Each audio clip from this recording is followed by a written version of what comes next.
हॉस्टेलमध्ये सुविधा नाहीत म्हणून एक आंदोलन केले. जवळपास 1000 बेड असलेले हे हॉस्पिटल म्हणजे वसतिगृह,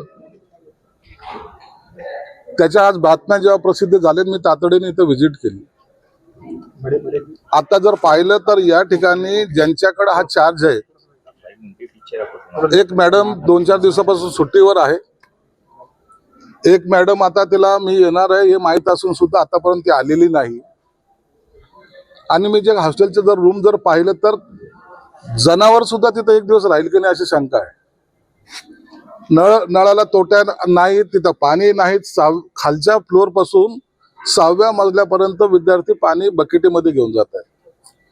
सगळ्यांच्या काचा फुटलेल्या आहेत, भिंती गळत आहेत आणि पलंग वगैरे जर पाहिले तर मला वाटतं यांना कोणवाड्यात आणून टाकलेलं आहे. अशी अवस्था या सगळ्या हॉस्टेलची. दुर्दैव आहे की शासन करोडो रुपये टाकतं यांच्यावर, करोडो रुपयाचा निधी देत आहे, तरी ह्या अवस्थेमध्ये हे विद्यार्थी काय शिकत असतील.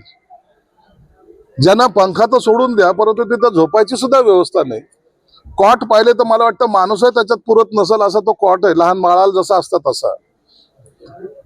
आता आपणच पाहिलं की बाथरूमला सुद्धा काचा नाही. आणि अशा अवस्थेमध्ये हे कोणवाड्यामध्ये हे विद्यार्थी राहतात. हे खरं तर हे दुर्दैव आहे. या विभागातर्फे काय काम चालत होतं हे मला कल्पना नाही, परंतु आता माझ्याकडे जेव्हा हे चार्ज आलाय, निश्चित मला या हॉस्टेलचा चेहरा मोहरा बदलावायची गरज आहे असं मला वाटतं. विद्यार्थ्याच्या नावावर हे काय नेमकं करतायत ना. आता हे डस्टबिनला आज कवर आले, हे कुठून आणले, कोणी आणले, कसे आणले. मी सकाळी 9:30ला फोन केलाय आणि 10:15ला इथं डस्टबिनचा कवर येतोय. दूध पण आलं, दूध आज येतंय. तर झाडूवाला 2 झाडूवाले आज दिसत आहेत. मॅडमला नंतर कळतंय बुका अपायला येतोय. मला बुके स्वागतासाठी. पहा आमचा हॉस्टेलचा दुर्दशा.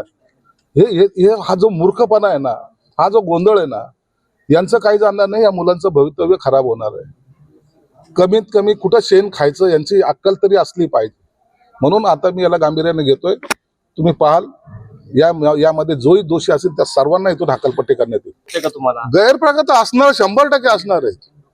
ही टाकी पाहिली, याच्यात पाणी भरायचंय फक्त, परंतु भरलं जात नाही. त्याच्यावर पहा ते काय टाकलं ते चित्र इतकं विचित्र आहे. म्हणून यांना कुणालाच इंटरेस्ट दिसत नाही. त्यांना विद्यार्थी आले ते हॉस्टेलमध्ये राहिले काय, मेले काय. म्हणजे मला वाटतं त्या किचनमध्ये सांगतात की त्या जेवणामध्ये आळ्या निघतात आणि इथलचे लोक सांगतात की तुम्ही आळ्या त्या जेवणात टाकता. म्हणजे अशी अवस्था असावी. तुम्ही आणखी विद्यार्थी घडवायला आलेत का बिघडवायला आलेले?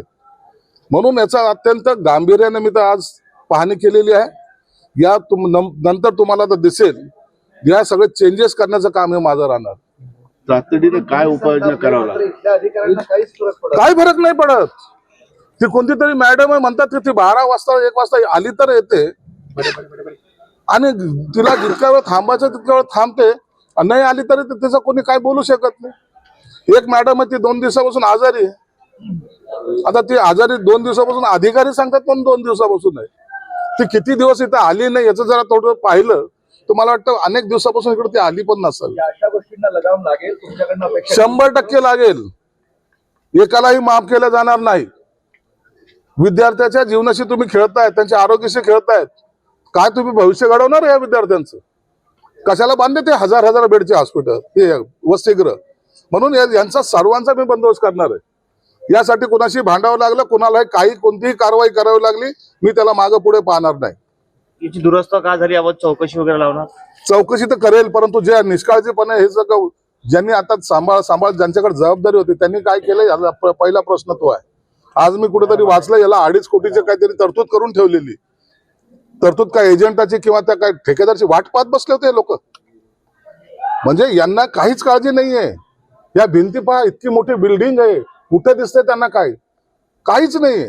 म्हणून आता ही जबाबदारी माझी आहे. खात्याचा मंत्री म्हणून मला याकडे लक्ष देणं गरजेचं आहे. मी या विद्यार्थ्यांना सुद्धा सांगेन, तुम्हाला आई वडिलांनी इतक्या दुरून पाठवलं अभ्यासासाठी, त्यांची ही मुलांची जर अवस्था जर पाहिली तर त्यांच्या आई वडिलांना सुद्धा वाईट वाटत असेल. ते तो सुद्धा म्हणतील की शिकू नका पण कमीत कमी घरी तरी चला. ही असा अवस्था नसावी. ठळक घडामोडींसाठी देशोन्नती न्यूज चॅनलला सबस्क्राईब करा आणि बेल आयकॉन प्रेस करा. मुंबई, पुणे, नागपूर, मराठवाडा असो का विदर्भ, राजकीय, सामाजिक, शैक्षणिक क्षेत्र असो का क्रीडा, सर्वच घडामोडीचे विश्लेषण पाहायला विसरू नका. फक्त देशोन्नती न्यूजवर.